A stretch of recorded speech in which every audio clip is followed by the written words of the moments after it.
झाली भाजपची आणि संघ परिवाराची आणि त्यात असं ठरलं की भाजप स्वतंत्र निवडणूक लढवेल. आपल्याला त्याच्यातली काही आयडिया नाही आणि जसे निर्णय होतील आम्ही एकनाथ शिंदे साहेबांना या ठिकाणी नेता मानतो. ते ज्याप्रमाणे निर्णय घेतील त्यांच्याबरोबर आम्ही काम करू. लोकसभा निवडणूक झाल्यानंतर एकनाथ शिंदे कोण आणि अजित पवार कोण अशी भाजप खेळी करणार आहे असं म्हणताय. हे बघा, आता आम्ही जे आहे ते एकनाथ शिंदेंच्या भरोशावर आहोत आणि ते सांगतील त्या पद्धतीने काम करू. कोणत्या पक्षावर लढायचं, अपक्ष लढायचं, काय करायचं, शेवटी इथे असेल मनाच्या देवाच्या मनी तर घरी चालून येतं ते. त्यामुळे ते टेन्शन घेऊ नका आपण. ठीक आहे. पवार गट आणि शिंदे गटात जळगाव जिल्ह्यात थोडी खडाजंगी. तुमच्या जिल्हा प्रमुखांनी जोरदार प्रत्युत्तर त्यांनी आपल्या पक्षाची बाजू मांडलेली आहे. त्याच्यामध्ये काही वावगं नाही. एकत्रित बसून हा निर्णय झाला असता तर योग्य झाला असता.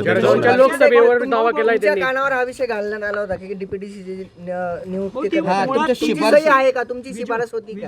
काही शिफारस नव्हती आणि ते तिकडनं वरतूनच ते आलेलं आहे.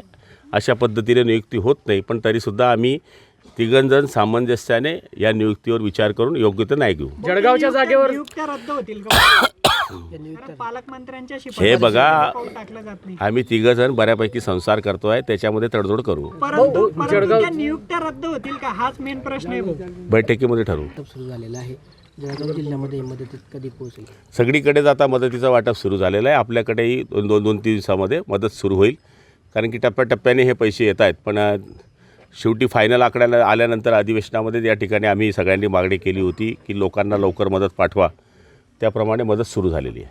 भाऊ जितेंद्र आव्हाडांनी टीका केली अजित पवार असतील या सर्वांना का कमळ चिन्हावर निवडणूक लढवा लागणार आहे भविष्यात? वेळ आता जसं येईल तशा पद्धतीनं पाहू. यांच्या बोलण्याला काही अर्थ नाही आहे. शेवटी आता त्यांच्याकडे दुसरं काही मार्ग राहिला नाही आहे. आमचं काम आहे लोकांचं काम करावं, बस एवढंच माहिती आहे आम्हाला. कोरोना घोटाळा गुलाबराव पाटलांनी केला आहे, त्याची चौकशी करा अशी त्याची मागणी केली. ते आपसात भांडण लावण्याचं काम केल्याशिवाय दुसरं काही जमत नाही. स्वतःचे आमदार सांभाळता आले नाही आणि माझ्या माहितीप्रमाणे आमच्यामध्ये असं काही विषय नाही आहे.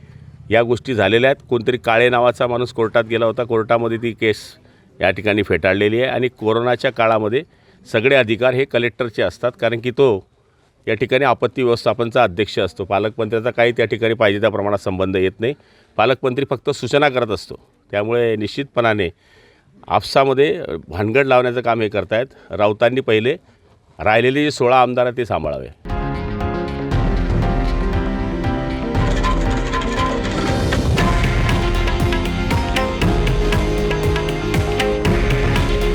हे आहे देशातील नंबर 1 न्यूज नेटवर्क आणि आपण पाहत आहात TV9 मराठी.